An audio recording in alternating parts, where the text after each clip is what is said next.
You're seeing, since Joe Biden took office, crime skyrocket all around the country.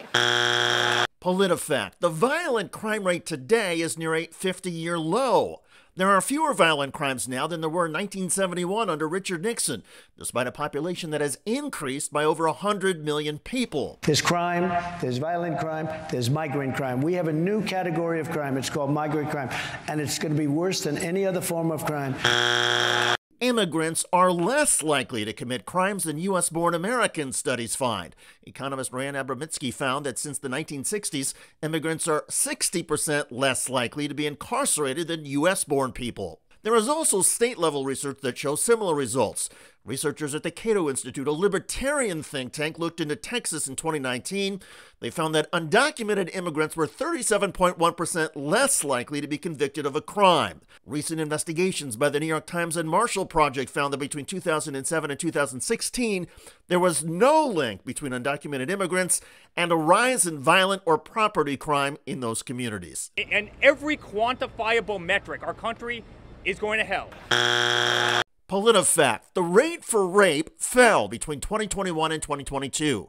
PolitiFact. The national rate of aggravated assault has fallen on Biden's watch. This is not the same state that we knew 10 years ago. Now, knew it was not the same state as we saw 5 years ago. You have total degradation of New York State. Overall, the crime rate in major cities in New York has been dropping steadily since the pandemic. And not a single New Yorker, as they look at murders in the streets, women getting thrown in front of trains, kids getting shot in Times Square, the degradation of this city.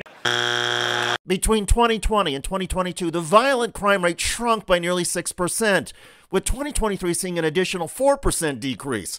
This includes murder, rape, robbery, shootings, and grand larceny. For example, reported incidents of rape have dropped by 10.5%, and incidents of robbery decreased by 3.1% in 2023. In other words, Republicans have been lying about crime, among other things. Because in MAGA world, Joe Biden is destroying America, and we should all be terrified if President Biden gets reelected. And never mind violence and criminal mayhem, there is the economy. MAGA Republicans insist President Biden has destroyed it. More on that canard in a moment. First, the news conference in Manhattan, where Eric Trump lied about national New York crime, was the same news conference where he insisted his father, Donald Trump, had committed no crimes. And I cannot wait for the day that we win. We will. We're right. The entire country knows that this is nonsense. Did he say we are white? Let's replay that. And I cannot wait for the day that we win. We will. We're right. He did say we are white. I think he meant to say we are right. But talk about a Freudian slip. Good grief. It's as if the Trumps only think black people and Latinos commit crimes. Anyway, back to the Trump MAGA political crime of making things up about the state of our nation. I mentioned that crime is down to its lowest levels in 50 years. The U.S. economy under President Biden is up to its highest and strongest point in 50 years. The stock market just hit another record, with the Dow soaring above 40,000. 4 years ago, Donald Trump predicted that if Joe Biden was elected, the markets would crash. Well, since Biden has been in office, the markets have risen by 35%. Job growth is booming. The Biden economy in just his first 3 years in office created more than 15 million jobs. In Donald Trump's first 3 years in office, by comparison, pre-pandemic, Trump only created 6.8 million jobs. Biden created twice as many manufacturing jobs, the foundations of a strong middle class. Inflation is now in check. Food and gas prices are dropping, and by most accounts, the U.S. economy is the envy of the world. Here in America and around the globe, economists say the U.S. economy is much better under President Biden than it was under Donald Trump. So why do polls keep showing that Americans are not giving Joe Biden any credit? And why do 74% of swing state voters, according to a recent poll, say inflation is getting worse, even though it's getting better? A majority of Americans say their own personal finances are doing well, and even when the question is expanded to their state, voters say the economy has improved. But voters are convinced the U.S. economy is worse for someone, somewhere. And according to the polls, voters blame President Biden. And yet, as the Wall Street Journal reported this spring, there is nothing wrong with the economic data. The U.S. economy really is thriving in every way that can be measured. So the Republicans should be the ones panicking 6 months before the election. But they are not. And that's because the GOP has a not-so-secret weapon. Conservative media, led by Fox News, Newsmax, and a few other cable blowhards. The cable channels are not news. They are highly effective and free propaganda arms of Trump world. They almost always speak with one voice on any given topic, and the conservative media channels have been convincing Americans around the clock that even if voters are doing okay, the economy is in tatters, and the only person who can fix it is Donald Trump. Relatedly, conservative media lies about violence and crime. It is getting worse, they insist, when in fact, the crime rates are dropping, and migrants are less likely to commit a violent crime than people born in the United States.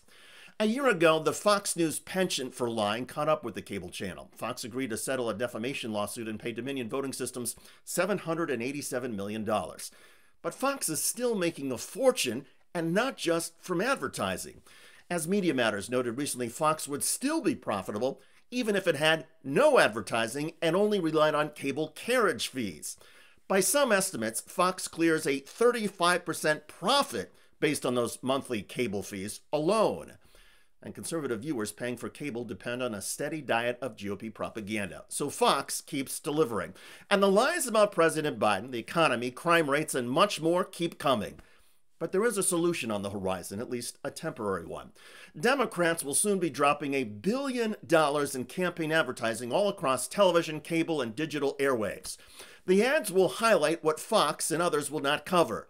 The economy is strong, crime rates keep dropping, and America is becoming safer and more prosperous by the day. The election, of course, may still be close because some Americans will continue to believe the GOP and conservative MAGA moron lies. But lies come with a price. The truth comes with a payout. And in 2024, despite all the seedy efforts of the Trump family, Fox News, and MAGA lawmakers, the truth will prevail. By the way, there are still at least a few journalists at Fox who are willing to tell the truth and correct Donald Trump's nonsense. Truth Social in the last 24 hours, the former president seems upset that his lawyer, when it comes to closing arguments, his lawyer has to go first and then the prosecution goes second. Doesn't the state always go last? That's what he's upset about. Yeah, that's New York law. Different states are different. He gave that posting, and that's not the case. Under the law, the defense goes first, then the prosecution goes. Also claiming that the election expert Brad Smith was not allowed to testify. That is not true. Smith's testimony was restricted by the judge, but it was Trump's defense attorneys. Trump's own side decided not to call Smith. The president claiming something that is, again, false. Check out that video at the link below. It generated a lot of comments on YouTube.